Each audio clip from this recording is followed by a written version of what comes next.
Hey, salut YouTube, c'est Kazaru et aujourd'hui je vais vous proposer mon deck profile fossile que j'ai joué lors du tournoi Speed Duel de ce week-end de Permaxou en remote.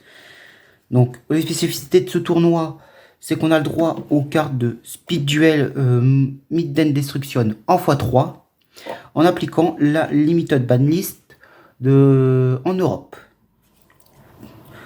En plus de ça, toutes les cartes exclusives de la box, on peut les jouer en cartes non speed duel en français si elles sont sorties dans la box. C'est bien précisé. Alors, on va commencer la présentation du deck par la compétence Major in Paléontologie.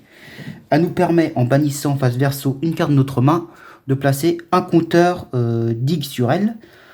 On peut en placer un seul maximum de compteurs dig sur la carte.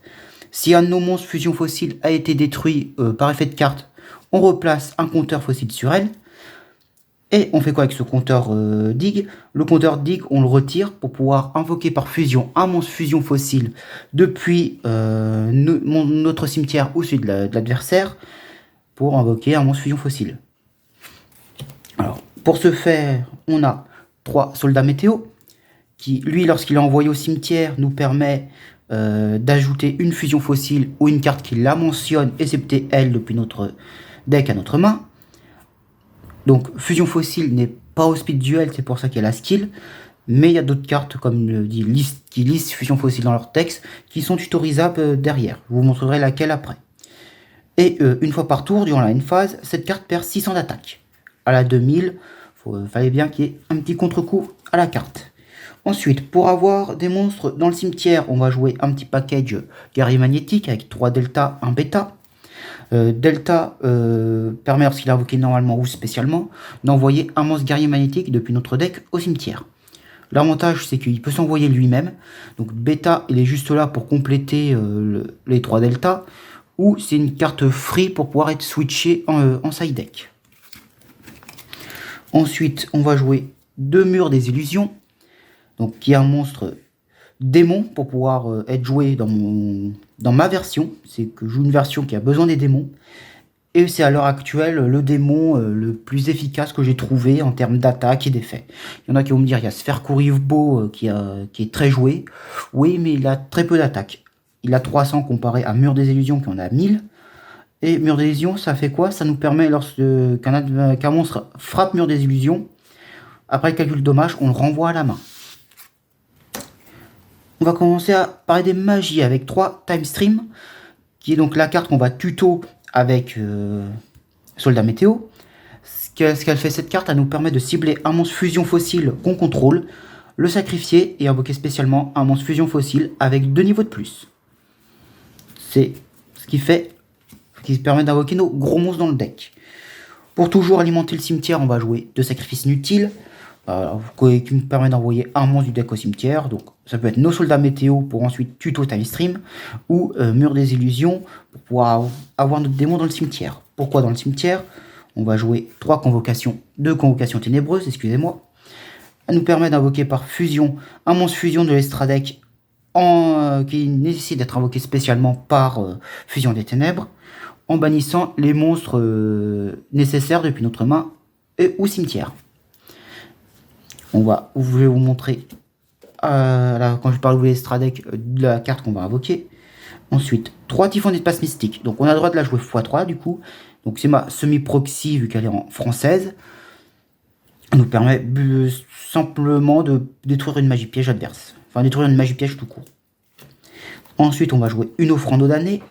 Alors cette carte nous permet de cibler un monstre face recto que l'adversaire contrôle, le détruire et on skip notre draw phase. Ça va alimenter le cimetière adverse pour nos fusions. Et en parlant de fusion, les voici. On va jouer 2 Skullbone. Donc les monstres fusion fossiles ont tous besoin d'un monstre rocher et d'un monstre d'un certain level, qui généralement sont du même niveau ou inférieur que nos monstres.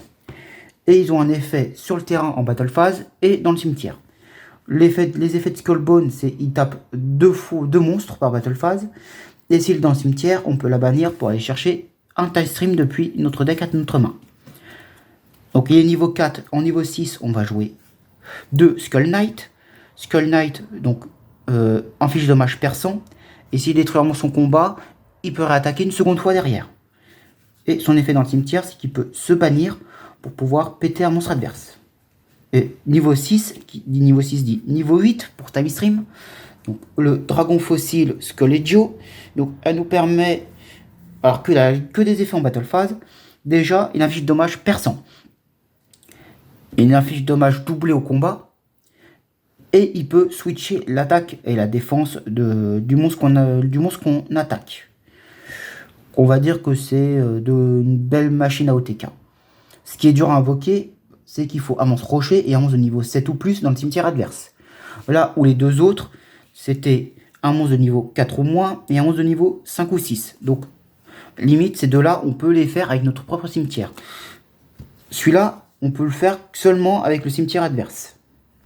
C'est pour ça que les side streams sont là pour pouvoir le sortir plus facilement. Mais il en faut, comme vous avez pu le voir, il en faut deux. Il en faut une pour passer de Skullbone à Skull Knight. Et après une deuxième pour de Skull Knight à Skullgio. Et derrière, s'il se fait gérer, on n'a plus de quoi en faire un deuxième, en théorie. C'est pour ça que je joue dans ma version 1 Gaïa Sombre Héros du Mal. Donc Gaïa Sombre Héros du Mal, il faut un monstre démon et un monstre rocher. Donc d'où l'intérêt d'avoir Mur des Illusions. Ça peut nous permettre de la sortir quand on a Skullgio au cimetière avec Convocation des Ténèbres. Avec Mur des Illusions qui est à 1000 et Skullgio qui est à 3005. Ce qui nous fait un Gaïa Sombre Héros du Mal à 4005 d'attaque. En plus de ça, Gaïa Sombre, quand il attaque un monstre, il force le monstre adverse à passer en attaque. S'il a un effet flip, l'effet flip est annulé. Et donc, on va dire que c'est une grosse puissance de frappe dans le deck. Je vais vous présenter maintenant le side deck avec donc 3 armures de Sakuretsu et les Limited 3 qui sont 2 cyclones cosmiques et mur de l'interruption. Alors, pourquoi je joue ça? Les armures Sakuretsu et mur d'interruption, c'est si jamais je vois que l'adversaire est trop agressif pour moi, je les switch avec Typhon de passe mystique et Delta, et Beta je veux dire, ça me permet de me défendre. Les cyclones cosmiques, ça me permet, si l'adversaire joue trop de backrow, d'avoir le nombre de 5 gestions de PTMP dans mon deck avec les 3 typhons. Après, c'est pas un side deck définitif. Si vous voulez changer d'autres trucs, vous, de votre côté, faites-le. Et si vous voulez modifier des trucs dans le deck, vous pouvez. Par exemple, si vous jouez Gaïa Sombre, Héros du Mal ne vous convient pas, vous pouvez tout à fait remplacer Gaïa Sombre par un deuxième Skullgio et remplacer tout ce que je joue pour jouer Gaïa Sombre par autre chose. Voilà, c'était tout pour la présentation de ce deck. J'espère qu'il vous aura plu. Je vous dis à la prochaine pour de nouvelles vidéos. Plus.